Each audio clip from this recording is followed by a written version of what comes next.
Welcome to my channel. So जैसा कि आपको पता है कि मैं कंटिन्यू कर रही हूँ आपका एफसीआई और जो एग्रीकल्चर ऑप्शनल का सिलेबस है उसको। तो आपका नेक्स्ट टॉपिक है पब्लिक डिस्ट्रीब्यूशन सिस्टम। सो मैं वीडियो स्टार्ट करने से पहले ये बोलूँगी आपको कि वीडियो अच्छा लगे तो वीडियो को लाइक कर दीजिएगा, चैनल को सब्सक्राइब कर लीजिएगा ताकि नोटिफिकेशन आपको मिल पाए। तो चैनल जो है वहाँ पर आपको एक बेल आइकन दिखेगा, उसको भी आप क्लिक कर लीजिएगा जिससे कि टाइमली आपको सारे नोटिफिकेशन मिलते रहें वीडियो के। और अच्छा लगे तो वीडियो शेयर भी कर दीजिएगा स्टूडेंट्स जो भी ऐसे एग्रीकल्चर एग्ज़ाम की तैयारी कर रहे हैं उनके साथ। और ये जो पीडीएफ है मैं वो शेयर कर दूंगी मेरे टेलीग्राम चैनल पे, जिसका लिंक मैं आपको डिस्क्रिप्शन बॉक्स में और कमेंट सेक्शन दोनों जगह प्रोवाइड कर दूंगी। आप वहाँ से प्लीज़ चेकआउट कर लीजिएगा, क्योंकि मोस्ट ऑफ द स्टूडेंट की ये शिकायत रहती है कि पीडीएफ नहीं अवेलेबल है। पीडीएफ मैं अवेलेबल कराती हूँ टेलीग्राम चैनल पर, आप वहाँ से डाउनलोड कर सकते हैं। इसलिए आपको टेलीग्राम चैनल ज्वाइन करना पड़ेगा, ठीक है, जो भी जिसको भी पीडीएफ चाहिए।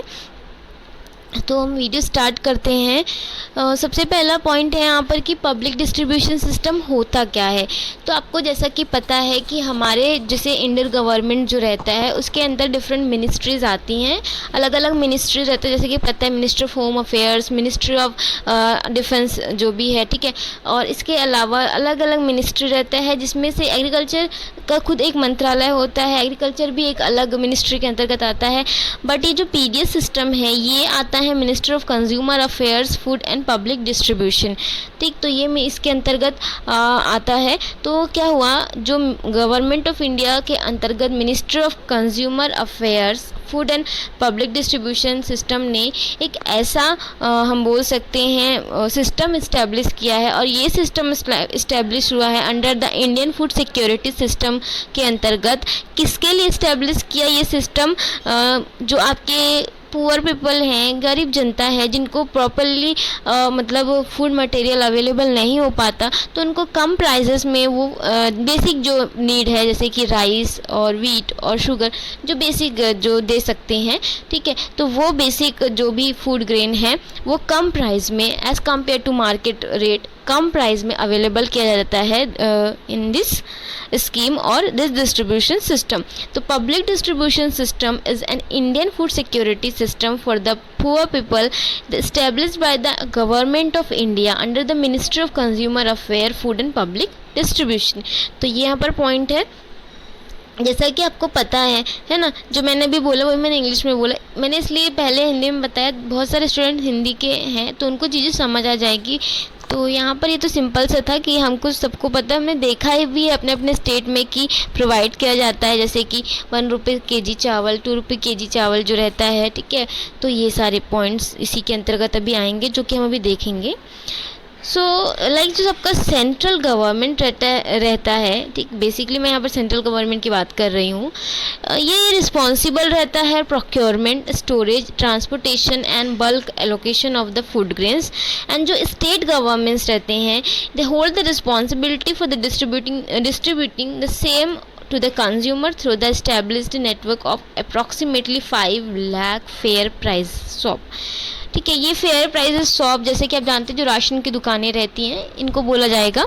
तो स्टेट गवर्नमेंट का ये रिस्पॉन्सिबिलिटी है कि जो भी आपका सेंट्रल गवर्नमेंट से जो फूड मटेरियल है या उनके स्टेट से जो उन्होंने फूड मटेरियल ख़रीदा वो कम रेट पर, जो कि हो सकता है अगर जो फेयर प्राइसेस शॉप है वहीं पर ये कम रेट पे चीज़ें प्रोवाइड कर सकते हैं। अदरवाइज़ मार्केट में तो जो रेट चलेगा उसी रेट पे जो है गरीब जनता को ख़रीदना पड़ेगा, ठीक है।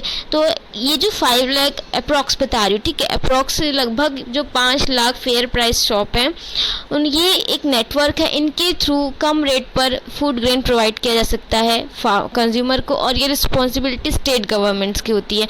और जो आपका सेंट्रल गवर्नमेंट है उनका काम है जो भी आपका फूड ग्रेन है उनको वो मतलब उनकी बिजनेस उसका जो भी हम प्रोक्योरमेंट बोल सकते हैं उससे रिलेटेड चीज़ और स्टोरेज, ठीक है, मतलब उसको एक जगह पे स्टोर करना, इससे रिलेटेड जो भी चीज़ें, स्टोरेज हाउस मेंटेन करना, ये सारे पॉइंट।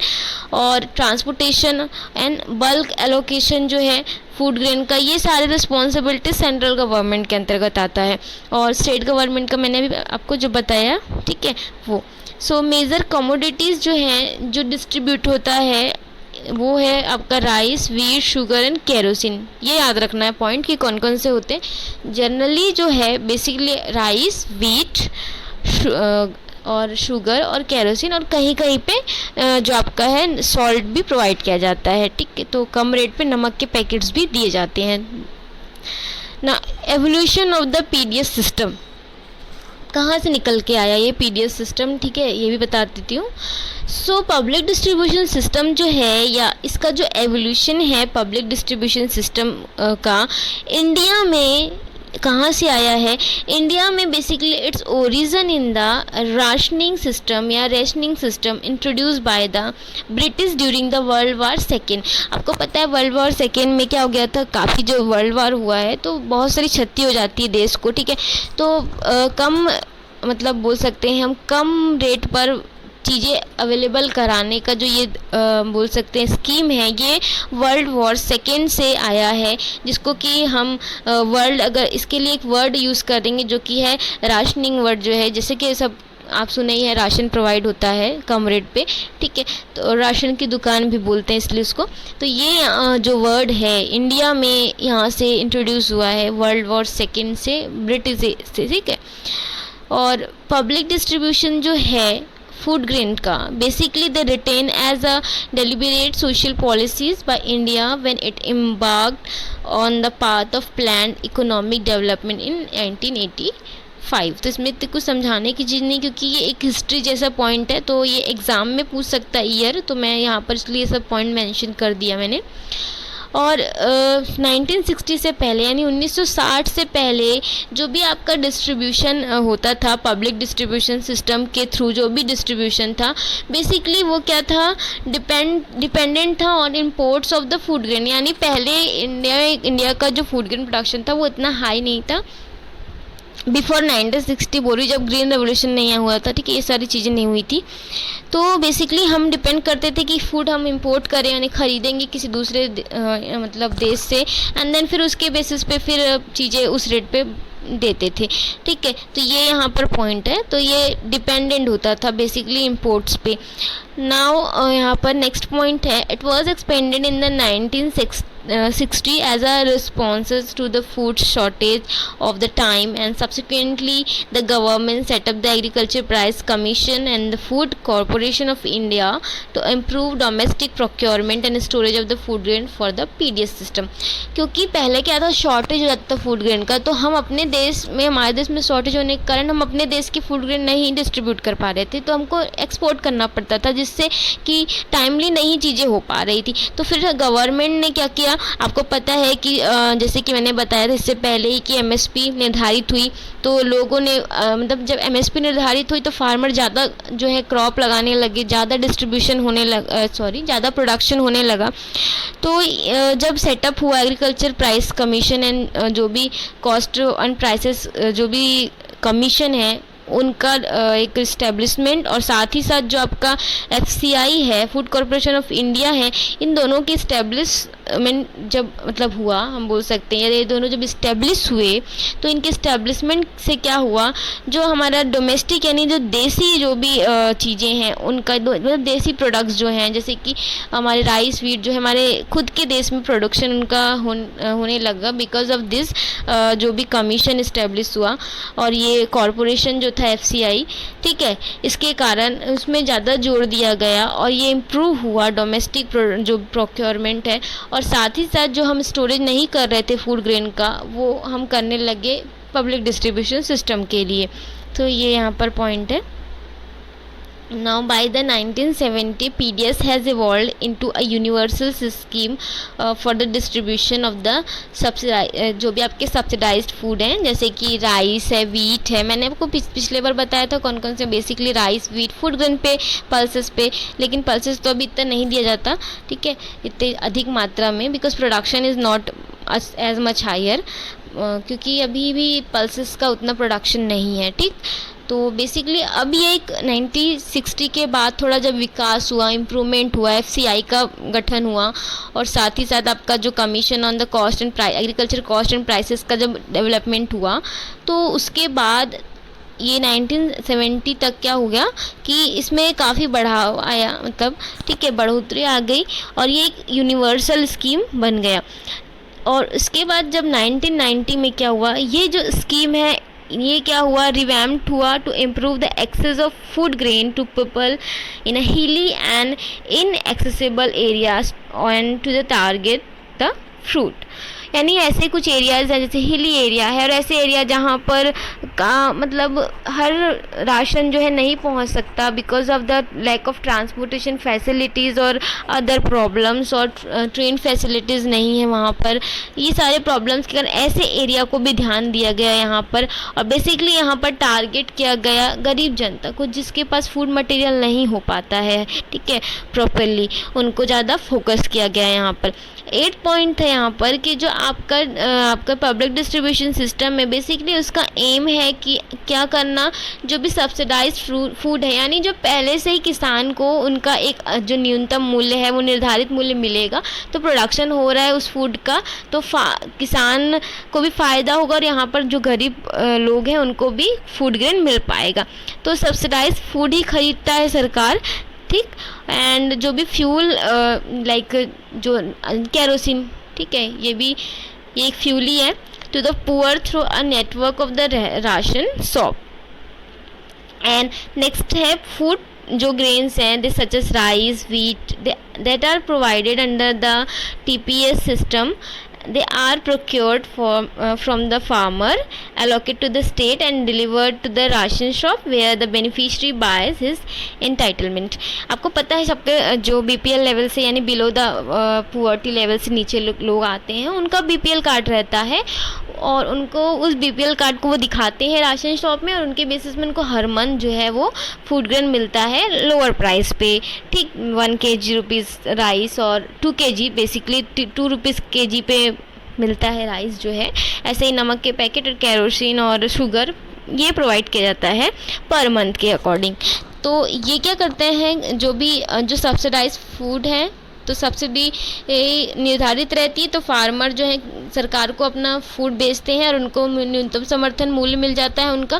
फिर ये फूड जो है मतलब फार्मर से ये फूड प्रोक्योर हुआ, गवर्नमेंट ने लिया और उसके बाद जो भी स्टेट है वहाँ पर एलोकेट कर देते हैं और फिर जो ये राशन शॉप में जाता है और राशन शॉप की रिस्पॉन्सिबिलिटी है कि जो भी बेनिफिशरीज यानी जो लोग हैं जिनको ज़रूरत है, बेनिफिशरीज यहाँ पर कौन होंगे, जो आपके गरीब लोग हैं वो होंगे यहाँ पर बेनिफिशरीज, ठीक है। तो उनको वो ख़रीदते हैं कम रेट पे और मतलब ये जो है ये प्रोसेस टोटल होता है, ठीक है।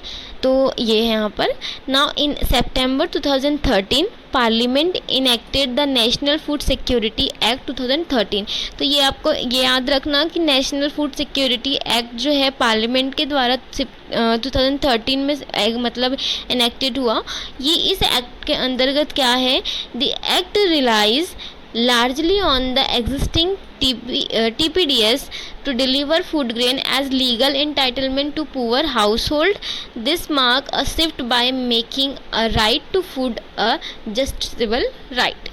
तो यहाँ पर जो ये एक्ट है यहाँ पर ये रियलाइज़ हुआ कि जो आपका एग्जिस्टिंग यानी जो पहले से ही एग्जिस्ट में है ये जो पब्लिक डिस्ट्रीब्यूशन सिस्टम, इससे जो भी फूड ग्रेन डिलीवर हो रहा है वो एक लीगल लेवल पे पुअर हाउस होल्ड्स को ही देना चाहिए। क्या होता है कई लोग मतलब झूठा कार्ड बनाकर भी ले रहे हैं बट वो पुअर्टी लेवल में, पर ये चीज़ बोल सकते हैं कि जिसको ज़रूरत है उन्हीं को मिलना चाहिए, ऐसा एक लीगल राइट्स प्रोवाइड होना चाहिए। Now objective of the PDS सिस्टम, हर चीज़ का कोई ना कोई उद्देश्य होता है, उसी तरह इसका भी कुछ उद्देश्य है। इसका उद्देश्य है बेसिकली यहाँ पर पॉइंट्स में मैं बता देती हूँ। पहला यहाँ पर मतलब पहले पॉइंट जाने से पहले कुछ बेसिक चीज़ें जान लेते हैं कि क्या है। जो आपका food corporation India and agriculture जो प्राइजेस कमीशन है जिनका इस्टेब्लिशमेंट हुआ था 1965 में, they consolidated the position of PDS। तो दो आपको कमीशन का याद रखना है नाम, FCI जो कि आपका एग्ज़ाम ही बेसिकली है FCI का, एंड एग्रीकल्चर प्राइसेस कमीशन, ये 1965 में इस्टेब्लिश हुआ। The government was now committed to announce a minimum support price for wheat and paddy and procure quantities that could not fetch even such minimum prices in the market. यानी government को MSP provide करना है farmers को, उन्होंने commit कर दिया है MSP जिस पे वो खरीदते हैं, उस एमएसपी पे किसके लिए, वीट एंड पैडी के लिए बेसिकली, और जो भी क्वांटिटीज़ है उनको इकट्ठा करना है, उनको प्रोक्योर करना है जो कि मार्केट में उस रेट पे अवेलेबल नहीं होगा वो फूड ग्रेन जो आपका सरकार जो है उस रेट पे खरीदते हैं या जो प्रोवाइड कर रहे हैं पीडीएस सिस्टम के through. So the resultant stock were be utilised for the maintaining distribution through the PDS and the portion of this were used to create and maintain buffer stock. तो यहाँ पर जो भी आप मतलब खरीदा सरकार ने फार्मर्स से, इनको मेंटेन करके रखना है. ऑब्वियस सी बात है, आप मेंटेन नहीं करेंगे तो आप ख़राब ग्रेन तो नहीं देंगे खाने के लिए, तो ये मेंटेनिंग करना, ठीक है, ये जो है मेंटेनेंस ये under the public distribution system के द्वारा होता है. और जो भी आपका पोर्शन मान लो आपने यूज़ कर लिया है और आपने दे दिया, उसके बाद जो भी पोर्शन बचा तो ये जो बफर स्टॉक है ये भी मेंटेन किया जाता है. सो ऑल जितने भी all through the UPS and ups and downs of the Indian agriculture and PDS was continue as a deliberate social policies of the government with the objective of, basically आपको पता है Indian agriculture में up downs होता रहता है. तो ये जो पीडीएस सिस्टम है इसके कुछ मतलब सोशल पॉलिसीज़ के अंतर्गत यहाँ पर कुछ इसके ऑब्जेक्टिव्स हैं जो कि हम गवर्नमेंट के साथ मिलकर ये ऑब्जेक्टिव बने हुए. तो यहाँ पर ये ऑब्जेक्टिव पॉइंट्स में है सबसे पहला कि फूड ग्रेन प्रोवाइड करना, फूड ग्रेन यानी कि खाद्यान्न सामग्री अवेलेबल कराना, और जो भी अदर एसेंशियल लाइक फ्यूल जो है, जो फ्यूल जैसे कि केरोसिन और नमक, ठीक है, ये जो एसेंशियल पॉइंट आइटम्स हैं ये प्रोवाइड करना to the vulnerable section of the society at reasonable और सब्सिडाइज प्राइस. वनरेबल सेक्शन जो है वो गरीब जनता जो है इस सेक्शन में आते हैं जो बिलो द पॉवर्टी लेवल पे आते हैं, ठीक है.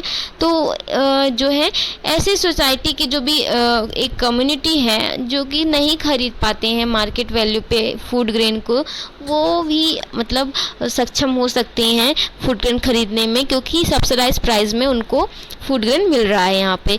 सेकंड पॉइंट है यहाँ पे to have a moderating influence on the open market prices of the cereal the distribution of which constitute a fairly big share of the total marketable surplus. ठीक, तो यहाँ पर क्या करना है कि आपका मॉडरेटिंग हमको क्या करना है, इन्फ्लुएंस किस में करना है, open market price of the cereals and जो भी आपका डिस्ट्रीब्यूशन है उसको, जिससे कि क्या हो, एक फेयर बिग शेयर जो है टोटल मार्केटेबल सरप्लस का हो पाए.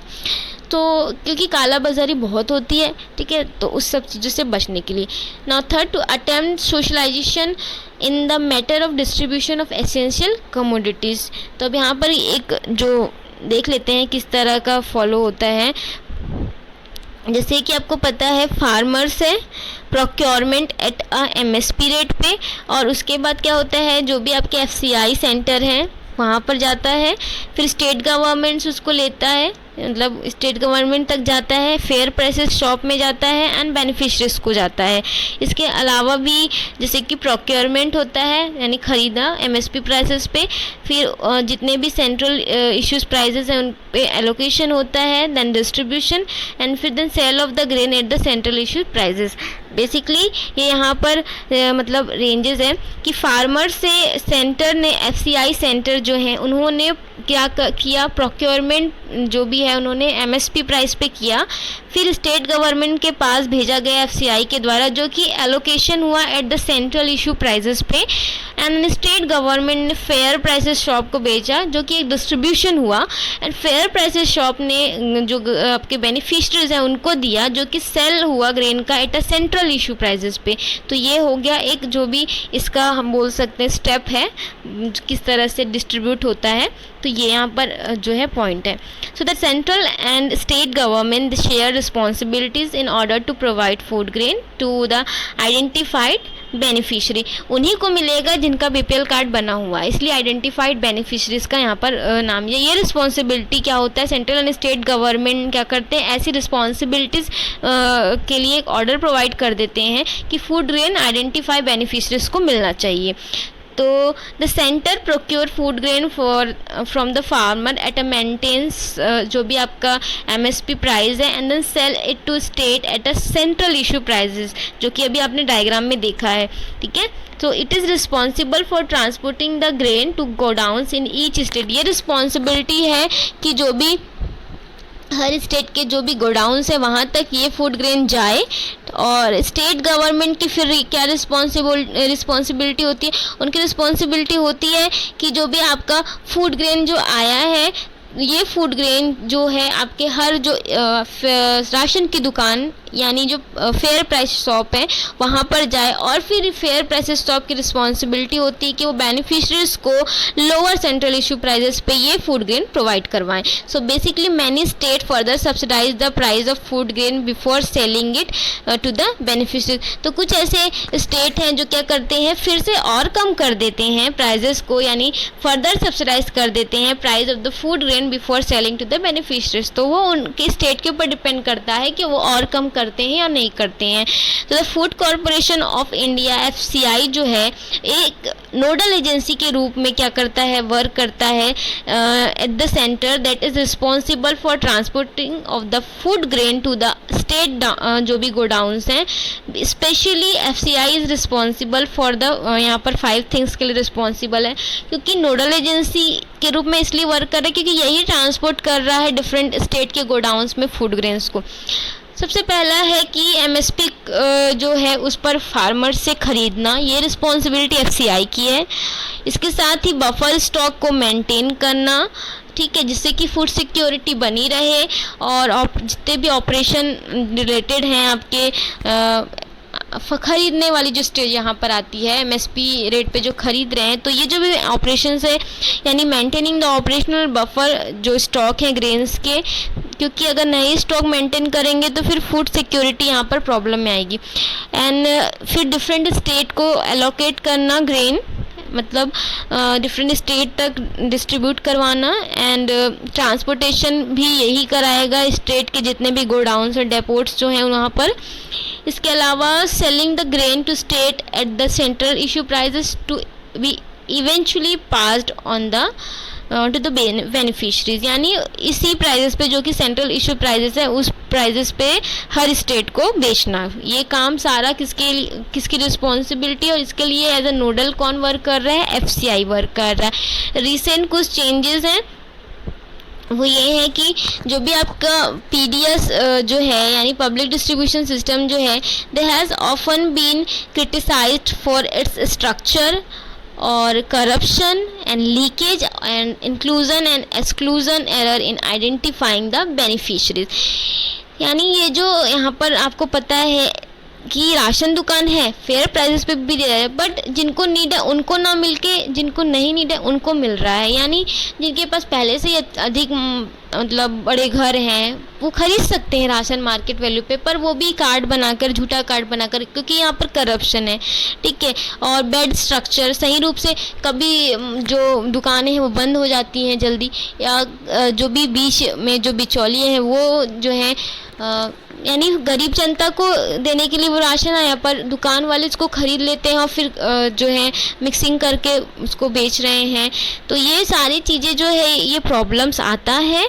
तो ये एक मतलब बेनिफिशरीज के लिए ये बहुत ही हम बोल सकते हैं उनको कोई फ़ायदेमंद चीज़ है नहीं, उनके लिए एक बहुत ही क्या बोल सकते हैं हम उसको कि ये बहुत बुरी चीज़ है अगर इसको एक लेवल पे बोला जाए, और ये दूर करना बहुत ज़रूरी है, ठीक है। तो ये जो भी एरर हैं, ये गलतियाँ, उसको आइडेंटिफाई करना है और इसको दूर करना है। बेस ये रिसेंट जो भी चेंजेस करने हैं कि लीकेज ना हो और करप्शन ना हो, बीच के जो मीडिएटर हैं वो ना खरीदे, डायरेक्ट जो बेनिफिशरीज हैं उनको मिल पाए। इसके अलावा सेकेंड पॉइंट है Odisha, Tamil Nadu, Rajasthan, Chhattisgarh, Madhya Pradesh, Telangana, Gujarat. They have intensified reforms in periods using the technology and ensuring the community participation। तो ये ऐसे स्टेट है जिन्होंने इम्प्रूव किया है चीज़ें sorry, it include computerization of the take of the grains, recording of the procurement, storage and distribution, and installation of the POS machines in fair price shop. ठीक है, तो इससे क्या होगा, जब हर चीज़ें कंप्यूटराइज हो जाएगी तो ये जो आपका करप्टेड चीज़ें हो रही हैं वो नहीं होगा, क्योंकि हर चीज़ नोट डाउन हो जाएगा कंप्यूटर पे, रिकॉर्ड बन जाएगा सारी चीज़ों का कि कितना स्टॉक था, कितना गया, कि कौन से मतलब व्यक्ति को मिला। तो ये सारी चीज़ों के लिए कंप्यूटराइजेशन जो है वर्क वो बहुत ज़रूरी है। और फिर झारखंड गवर्नमेंट ने क्या किया, आधार बेस्ड बायोमेट्रिक ऑथेंटिकेशन बनाया, कंपलसरी किया है पीडीएस यूज़र के लिए, यानी जिसका आधार कार्ड बायोमेट्रिक रूप से मैच करेगा उनको ही दिया जाएगा। ठीक है, now it cancel ration card not link with Aadhaar card. अगर आपके आधार कार्ड से लिंक नहीं है आपका राशन कार्ड तो वो कैंसिल हो जाएगा। तो ये सारी चेंजेस हैं। Now many of the cancel ration card actually belong to family that have been unable to link their card with Aadhaar card. तो लिंक कराना बहुत ज़रूरी हो गया है। ऐसे बहुत सारे बेनिफिशरीज या फैमिलीज हैं जो नहीं करा पाए हैं तो उनका कैंसिल हुआ कार्ड। ठीक, द मंथली पीडीएस राशन जो है, जो कि है आपका 5 kg पर person, were restricted to those whose individual name had been linked with Aadhaar in the ration card database. तो अगर आपके यहाँ 5 पर्सन है तो सारों का लिंक्ड अप होना चाहिए आधार कार्ड आपके राशन कार्ड से, अदरवाइज रिस्ट्रिक्ट हो जाएगा। ठीक है, जो भी आपका 5 kg पर पर्सन वाला जो सिस्टम है वो। So if a family have 5 member but only 3 are listed in the database, so family get only 15 kg of rice per month instead of 25 kg। आपके यहाँ 5 लोग हैं बट आपने 2 का ही नाम लिंक किया या 3 का लिंक किया तो आपको 3 लोग का ही राशन मिलेगा, 2 का नहीं मिलेगा। यहीं पर ये बात है कि लिंक कराना बहुत ज़रूरी है आधार। ये रिसेंट चीज़ें जो है यहाँ पर बेसिकली। नाउ देख लेते हैं कॉन्सिक्वेंसेस कुछ हैं, वो क्या है। Because due to the compulsory biometric authentication vulnerable group such as the widows and जो भी इसके अलावा बूढ़े लोग हैं, एल्डरली जो लोग हैं, they found themselves excluded from the PDS. मैंने बोला ना, जिसको ज़रूरत है वो नहीं यूज़ कर पा रहे क्योंकि यहाँ पर बायोमेट्रिक सिस्टम है। अब उनको इतना टेक्नोलॉजी का नॉलेज नहीं है, मे भी उन्होंने लिंक नहीं कराया आधार कार्ड को और उनको वो सारी चीज़ें कराने में प्रॉब्लम्स जा रही हैं। तो जो ऐसे लोग हैं, जो ऐसा ग्रुप आता है जो वनरेबल ग्रुप है, जैसे कि विधवा औरतें या बहुत बुज़ुर्ग लोग हैं, उनको ऐसे लगता है कि वो इनका यूज़ नहीं कर पा रहे हैं और उनको इससे कुछ फ़ायदा नहीं नज़र आता।